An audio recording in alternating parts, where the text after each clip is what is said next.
হয়, নিশ্চিতভাৱে চাওঁতে চাওঁতে ৰঙালী বিহু সমাগত আৰু ৰঙালী বিহুৰ প্ৰাকখন দেখিবলৈ পোৱা গৈছে। এই মুহূৰ্তত ৰাজ্যজুৰি ব্যস্ততা এফালে নিৰ্বাচন, আনফালে কিন্তু ৰঙালী বিহু যিহেতু আৰু ৰঙালী বিহুত এই মুহূৰ্তত ব্যস্ততা হোৱা দেখিবলৈ পোৱা গৈছিল প্ৰতিগৰাকী অসমীয়াই। আৰু মই এই মুহূৰ্তত উপস্থিত হৈছোঁ বঙাইগাঁও জিলাৰ যোগীঘোপাৰ পাঁচনীয়া গাঁও আৰু পাঁচনীয়া গাঁৱত এই মুহূৰ্তত ক'ব লাগিব এই বিশেষকৈ ৰঙালী বিহুৰ প্ৰাকখনত বিহু চুৰি যি প্ৰশিক্ষণ দি থকা হৈছে।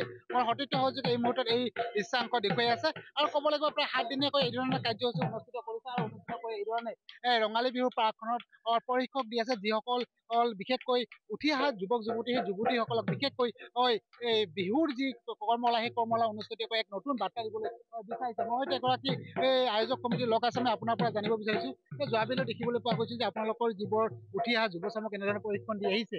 এই মুহূৰ্তত ক'ব লাগিব এফালে নিৰ্বাচন, তাৰ মাজতে কিন্তু এইবাৰ অসমীয়া জাতিৰ বাপতি এখন ৰঙালী বিহু, কি ক'ব? এজন অসমীয়া হিচাপে সমগ্ৰ অসমবাসী ৰাইজক আগতীয়াকৈ ৰঙালী বিহুৰ শুভেচ্ছা জ্ঞাপন কৰিছোঁ আৰু নিৰ্বাচনতো সমগ্ৰ অসমবাসী প্ৰতিজন ভোটাৰকে মই তেওঁলোকৰ বিবেক অনুযায়ী বা তেওঁলোকৰ ইচ্ছা অনুযায়ী ভোটদানত অংশগ্ৰহণ কৰাৰ কাৰণে অনুৰোধ জনাইছোঁ। নৱপ্ৰজন্মৰ এই জাতীয় উৎসৱটো ৰঙালী বিহুৰ প্ৰতীক, যি মানে তেওঁলোকৰ ধাউতি বা তেওঁলোকৰ যিধৰণে আকোৱালি লৈছে বা তেওঁলোকৰ আগ্ৰহ, এইটো দেখি আচলতে আমি অভিভূত হৈছোঁ আৰু যাৰ কাৰণে আমি পাঁচনীয়া আঞ্চলিক ৰঙালী বিহু সন্মিলনীয়ে বিগত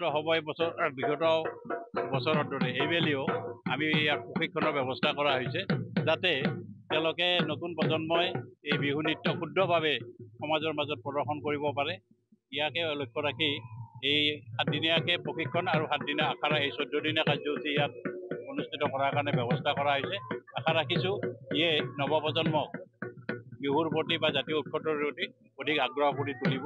এইখিনিকে আজিৰ এই সময়ত মই এইখিনি উল্লেখ কৰিছোঁ। নিশ্চিতভাৱে মই ভিতৰলৈ যাব বিচাৰিছোঁ। ইয়াত এই যি দৃশ্যাংশ, এই দৃশ্যাংশ মই সতীৰ্থ সহযোগী